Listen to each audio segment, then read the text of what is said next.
Kasla pabasulag pa yan ti Diyos. Diyos ko.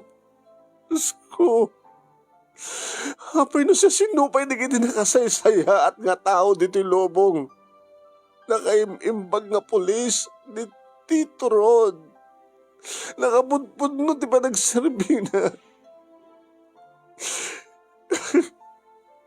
Mapay nga isupay di mapukaw dito'y lobong. Nakadado di tayo nagiti tagis nga pulis. Pero ba yung kumang isod at maungaw dito'y lobong. Imisod naman tinapaw ti biyag na.